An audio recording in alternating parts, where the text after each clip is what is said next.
젊음도 사라지고 권력도 사라지고 부도 사라지고 명예도 사라지지만 하나님의 말씀대로 그 말씀을 행하는 자는 영원히 산다. 하나님의 말씀이 영원하잖아요. 푸른 마르고 꽃은 시드나 주의 말씀은 영원하잖아요. 그 영원한 말씀을 가지고 있는 사람도 영원하다. 언젠가 진화 생물학자인 최재천 교수님의 강연 영상을 본 적이 있습니다. 진행자가 묻습니다. 인류가 왜 여기 있는가? 혹시 그 답을 찾으셨습니까? 그러자 교수님이 대답합니다. 못 찾았습니다. 사실 진화 생물학자에게 삶은 의미가 없습니다. 이는 그저 유전 활동으로 벌어지는 유전 활동으로 벌어지는 사건의 연속일 뿐입니다 라고 이야기하는 거예요. 그런데 거기서 멈추지 않고 자신의 이야기를 더 이어갑니다. 이렇게 이야기하더라고요. 다만 독실한 기독교 신자인 아내를 따라서 교회에 나갑니다. 참 신기한 것이 그들은 너무 힘든데 그럴수록 하나님을 찾습니다. 심지어 때로 너무 행복해 보입니다. 그 모습을 볼 때마다 이건 뭐지? 그 이유가 뭘까 생각하게 됩니다. 저는 삶의 목적을 찾지 못했지만 삶의 목적을 찾은 사람들을 보고 삽니다. 그러는 거예요. 과학 이야기였는데 그때부터 간증 집회가 된 거예요. 그 이야기 듣는데 저에게도 은혜가 되고 또한 깨달음이 있었습니다. 세상 사람들은 잘 이해하지 못합니다. 왜 믿는 사람들이 교회에 가는지, 왜 믿는 사람들이 그토록 하나님을 붙드는지, 왜 믿는 사람들이 그토록 기도하는지 사람들은 이해하지 못합니다. 세상 사람들은 여전히 삶의 목적을 찾아 헤맵니다. 그래서 불행합니다. 그래서 허무합니다. 그래서 때로 우울해지기도 합니다. 오직 하나님을 만나고 하나님께 내 삶을 드릴 때 비로소 우리는 참된 행복, 참된 만족을 누리게 되는 겁니다. 오직 예수 안에 이 모든 인생의 답, 삶의 목적이 담겨져 있는 것입니다. 다만 이제 믿는 우리에게 주어지는 싸움 하나가 있습니다. 그 싸움은 하나님을 사랑할 것인가 아니면 세상을 사랑할 것인가, 이 싸움입니다. 하나님의 사랑을 경험하면 저는 어렸을 때는 그렇게 생각했어요. 하나님의 사랑 경험하는 순간 내 삶이 180도 바뀔 것이다 라고 생각했어요. 왜냐? 새 것이 된다고 약속해 주셨으니까. 그 순간부터 세상을 사랑하는 욕망은 끝이 나고 하나님만 따라가게 되어질 줄로만 알았어요. 그러나 그것이 아닙니다. 오히려 그때부터 하나님과 세상의 치열한 싸움, 내적 싸움이 시작됩니다. 어떻게 그 싸움에서 승리할 수 있을까요? 오늘은 하나님만을 사랑하는 방법이 무엇일까? 하나님만을 사랑하는 방법이 무엇일까라는 제목으로 하나님의 은혜를 나누고자 합니다. 오늘 본문은 그러한 우리의 갈등에 대하여서, 그러한 싸움에 대하여서 단언합니다. 15절 말씀 이렇게 기록됩니다. 이 세상이나 세상에 있는 것들을 사랑하지 말라. 누구든지 세상을 살아가면 그 아버지의 사랑이 그 안에 있지 아니하니라. 성경은 세상과 세상 안에 있는 것, 세상에 있는 것을 사랑하지 말라 말씀합니다. 여기서 세상이라고 하는 말의 원형이 코스모스예요. 이 코스모스는 우리가 살아가고 있는 이 사회, 이 시대를 넘어서서 영적으로 사단이 정복하는 세상, 사단이 통치하는 세상을 의미합니다. 그래서 그 세상 안에는 죄가 가득합니다. 악이 가득합니다. 탐욕과 저주와 사망이 가득해요. 그러한 세상에서 시작된 것, 그러한 세상에서 나타나는 것, 세상 안에 있는 모든 것도 마찬가지로 타락한 것이겠죠. 타락한 세상에서 시작된 모든 것은 타락한 존재일 수밖에 없습니다. 그렇다면 우리도 마찬가지죠. 사람도 마찬가지입니다. 타락한 세상에서 우리가 태어났으니 마찬가지로 죄인이요 타락한 사람으로, 타락한 존재로 태어나는 것입니다. 그렇게 타락한 우리가 세상을 벗어나는 방법은 오직 하나, 세상을 뒤로 하고 오직 하나님만 사랑하는 것밖에는 방법이 없는 거예요. 성경을 보면 사도 바울이 예수님을 믿은 그 순간부터 내 안에 육신의 소욕과 성령의 소욕이 날마다 싸운다. 날마다 싸운다. 그렇게 이야기하고 있어요. 이런 이야기를 보면 우리는 사도 바울 죄가 많나 보다. 사도 바울 그 마음에 죄가 여러 가지 많았나 보다라고 생각할 수 있지만 그렇지 않아요. 바울이 죄가 많아서 성령의 소욕과 싸우는 것이 아닙니다. 오히려 그 반대예요. 성령님이 그 안에 거하셨기 때문에 그때부터 육체의 싸움이 시작되는 겁니다. 예수님의 말씀, 성령님이 그 안에 들어가셨기 때문에 그 안에서 죄와 싸우기 시작하는 거예요. 세상 사람들은 죄가 죄인 줄 몰라요. 우리도 그랬잖아요. 예수님 믿기 전에는 죄가 죄인 줄 몰라요. 그저 그것이 당연하다고 생각합니다. 남을 누르고 자기가 올라서는 게 당연해요. 남을 누르고 자기가 높이 서는 것을 실력이라고 해요. 잘못된 것이죠. 남을 받고 일어서는 것이 어떻게 실력이 될 수가 있겠습니까? 그래서 그래서 하나님은 그것에 대하여 반기를 드는 것입니다. 그것이 아니다. 그러는 거예요. 지난 주일 인용해 드렸죠. 헨리 나우엔의 말처럼 욕망은 상향성의 삶을 추구하고 사명은 하향성의 삶을 추구합니다. 이 말을 오늘의 주제로 바꾸어 이야기하면 이렇게 이야기할 수 있어요. 세상은 지금도 상향성의 삶을 우리에게 요구하지만 성령님은 우리에게 계속해서 하향성의 삶을 요구하시는 것입니다. 때문에 예수님을 믿으면 그때부터 내 안에 전쟁이 일어나요. 내 안에 불편함이 일어납니다. 내 안에 내적 싸움이 시작되는 거예요. 이런 겁니다. 용서하기 싫은데 용서해야 돼. 사랑하기 싫은데 사랑해야 돼. 이기고 싶은데 져야 돼. 이러한 것이 우리 안에 일어나는 성령의 소욕과 싸움입니다. 하나님으로 말미암아 하나님이 내 안에 들어오셔서 시작되는 우리 안의 내적인 싸움, 내적인 불편함이라는 것입니다. 더불어 이 불편함은 감사하게도 성화의 시작입니다. 이 불편함을 통해서 내가 변하는 거예요. 이 불편함을 통하여서 내가 다듬어지는 것입니다. 이 불편함을 통하여서 내가 사명자로 서게 되는 것이고, 이 불편함이 나로 하여금 예수님을 닮게 하는 것입니다. 여러분 기억하십시오. 여러분 안에 내적인 불편함이 생기거든. 이것은 죄의 증거가 아니라 성령의 증거라는 것을 기억하십시오. 말씀이 내 안에 있다는 증거임을 기억하십시오. 그리고 그 불편함을 그저 수용하면 안 돼요. 수용함을 넘어 승리하시길 축복합니다. 불편함을 넘어서 인내와 훈련과 수고를 통하여 기쁨의 연단으로 달려가시길 바랍니다. 마침내 우리 주님이 우리를 주님 닮게 하여 주실 줄 믿습니다. 그렇다면 왜 요한은 이토록 세상을 멀리하라, 세상을 사랑하지 말라라고 말씀하시는 것일까요? 세상의 실체가 부정하기 때문입니다. 오늘 말씀 16절 이렇게 이야기합니다. 이는 세상에 있는 모든 것이 육신의 정욕, 안목의 정욕, 이생의 자랑이니 다 아버지께로 온 것이 아니요 세상에로부터 온 것이라, 그렇게 얘기해요. 여러분, 세상에 있는 모든 것은 하나님으로부터 온 게 아니랍니다. 지금 요한은 세상의 것을 세 가지로 설명합니다. 첫 번째 육신의 정욕, 둘째 안목의 정욕, 세 번째 이생의 자랑입니다. 성경학자들은 이 세 가지를 하와가 선악과를 따먹었던 그 사건과 연결하여 설명합니다. 사단이 뱀의 형상으로 하와에게 접근해요. 이야기합니다. 하나님이 참으로 동산나무의 모든 실과를 먹지 말라 하시더냐? 사단이 교묘하게 하나님의 말씀을 어긋나서 하와에게 묻는 거예요. 이에 하와는 한술 더 뜹니다. 오히려 그 말씀을 더 강화하고 더 축소시켜요. 아니다. 동산나무의 열매는 다 먹을 수 있으나 동산 중앙에 있는 나무의 열매는 하나님이 먹지도 말고 만지지도 말고 그냥 가만히 두라고 했다. 그래서 너희가 죽을까 하노라 라고 하셨다라고 하는 거예요. 이 틈에 사단이 바로 놓치지 않고 공격합니다. 절대 죽지 않는다. 너 이거 먹어라. 그러면 너의 눈이 밝아질 것이다. 선악을 알게 될 것이다. 하나님처럼 될 것이다. 이야기하는 거예요. 그 말 듣고 보니까 하와가 선악과를 보니까 그때서부터 선악과가 달리 보이는 거예요. 어떻게 보입니까?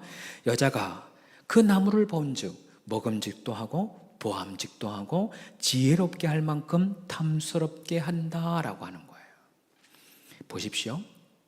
선악과가 먹음직했답니다. 육신의 정욕이에요.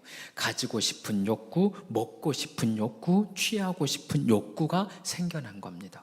더불어 보암직도 했다 그래요. 안목의 정욕. 우리가 눈으로 그것을 보고 싶은 거예요. 견물생심이라고 하잖아요. 그것을 보고 있으면 그것을 취하고 싶은 욕구와 충동이 생기는 겁니다. 그리고 마지막으로 지혜롭게 할 만큼 탐스럽다 그랬어요. 이것은 이생의 자랑이에요. 하나님처럼 된다는 것입니다.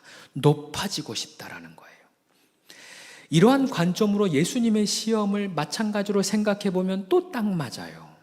예수님의 첫 번째 시험, 돌이 떡이 되게 하는 시험입니다. 40일 동안 금식하신 예수님께 사단이 제일 먼저 유혹하는 것은 돌이 떡덩이가 되게 하라, 육체의 소욕입니다. 그리고 더불어서 두 번째 시험은 성전 꼭대기에서 뛰어내리라는 거예요. 그러면 천사들이 예수님을 받아줄 것이다. 세상 사람들이 너를 하나님의 아들로 알 것이다 라는 거예요. 이 생의 자랑입니다. 그리고 마지막 산 꼭대기에 올라서 천하의 모든 영광을 보여줍니다. 나에게 절하면 이 모든 것 너에게 줄게. 너가 보는 모든 것 너에게 줄게. 안목의 정욕입니다. 우리도 마찬가지예요. 사단은 오늘도 우리에게 세상의 것을 계속 보여줍니다. 온갖 미디어를 통하여서 먹음직스러운 것, 보암직스러운 것, 자랑할 만한 것들을 보여줍니다. 그리고 그것을 취하라고 해요. 그래서 여러분, 미디어를 주의해야 해요. 미디어를 통해서 나오는 모든 것 결국에는 세상의 것이에요. 육체의 정욕이고 안목의 정욕이고 이생의 자랑입니다. 그것 보고 있으면 내가 가지고 싶고, 그것 보고 있으면 취하고 싶은 거예요. 그것 보고 싶으면 내가 가져서 나도 자랑하고 싶은 거예요.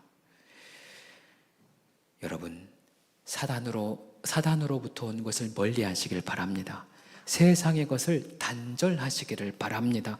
보여지는 것을 주의하시길 바랍니다. 성경은 약한 것을 자랑하래요.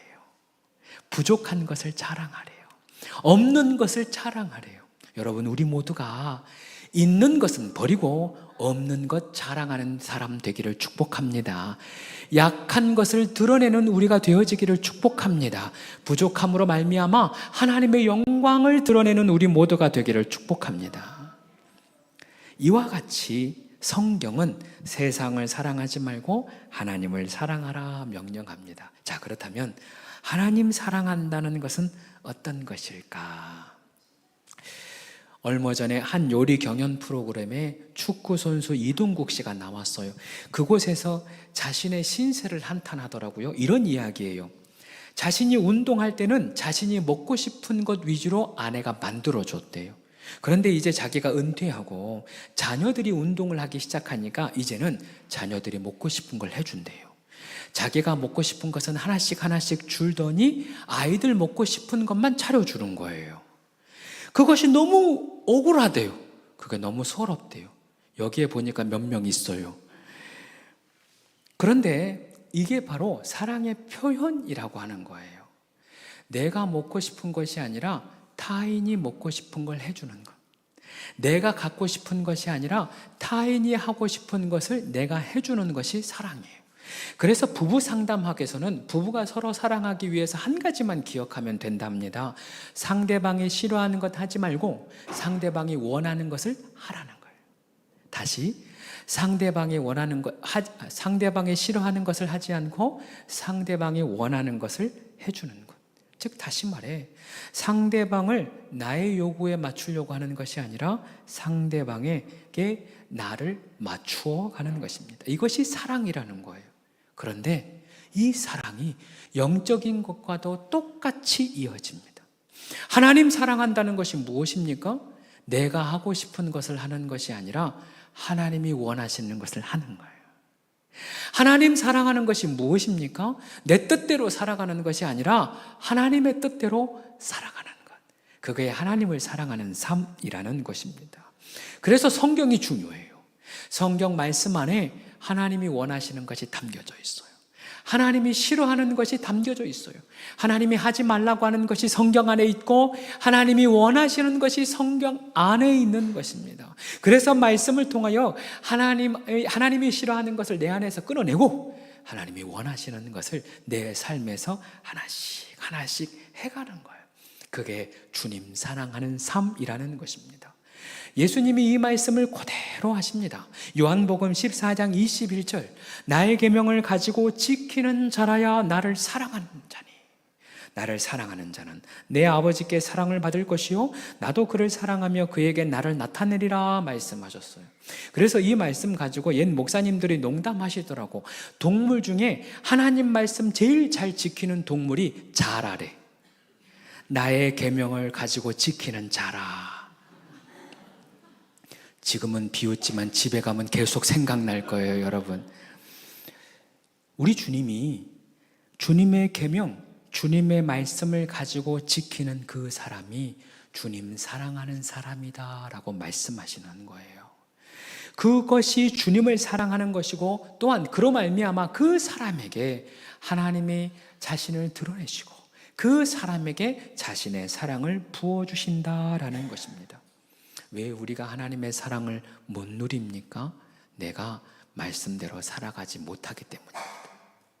왜 우리가 하나님 못 봅니까? 하나님 말씀대로 우리가 살지 못하기 때문입니다. 그렇다면 하나님의 말씀을 가지고 지킨다는 것은 무슨 의미일까요? 이것을 잘 표현한 말씀이 시편 119편 97편이에요. 들어보세요. 내가 주의 법을 어찌 그리 사랑하는지요. 어떻게 사랑하느냐? 이어지는 말씀, 내가 그것을 종일토록 작은 소리로 읊조리나이다 그랬어요. 주님의 말씀을 사랑하기 때문에 종일토록 하루 종일 그 말씀을 내가 읊조리는 겁니다. 하루 종일 하나님의 말씀을 계속 생각하는 거예요. 내 입술로 고백하는 것입니다. 읽고 또 읽는 거예요. 하루 종일. 그러면 어떻게 된다고 하십니까? 오늘 본문 17절, 이 세상도 그 정욕도 지나가되 하나님의 뜻을 행하는 자는 영원히 거한다라고 그랬어요. 다시 말하면 젊음도 사라지고 권력도 사라지고 부도 사라지고 명예도 사라지지만 하나님의 말씀대로 그 말씀을 행하는 자는 영원히 산다. 하나님의 말씀이 영원하잖아요. 풀은 마르고 꽃은 시드나 주의 말씀은 영원하잖아요. 그 영원한 말씀을 가지고 있는 사람도 영원하다. 영원하신 주님, 말씀이신 주님이 내 안에 들어오시는 그 순간 우리도 영원한 삶을 살다 그러는 것입니다. 그렇기 때문에 우리가 날마다 종일토록 주님의 말씀 사모하여 읊조리는 것이 중요한 것입니다. 사랑하는 여러분, 주님의 말씀을 취하시길 바랍니다. 주님을 사랑하는 만큼 온종일 주님의 말씀을 여러분의 입술 가운데 두시기를 축복합니다. 말씀 정리합니다. 여러분, 말씀으로 사는 삶은 그렇다고 해서 그 말씀을 송두리째 외워서 그 말씀 암송하고 말씀대로 율법처럼 사는 것은 아닙니다. 그것이 불가능할 뿐만 아니라 주님이 그것을 원하시는 것은 아니에요. 어떻게 하는 것이냐? 작은 말씀이라도 주님 사랑하는 마음으로 실천하는 거예요.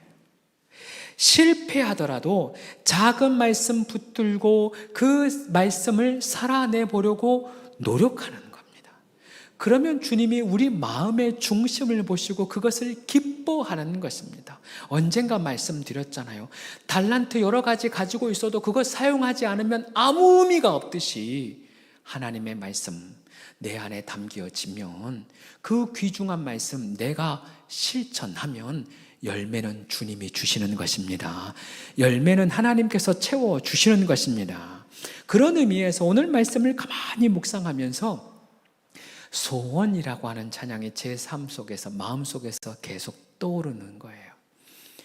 가사가 이렇습니다. 삶의 작은 일에도 그 마음을 알기 원합니다. 그 길, 그 좁은 길로 가길 원합니다.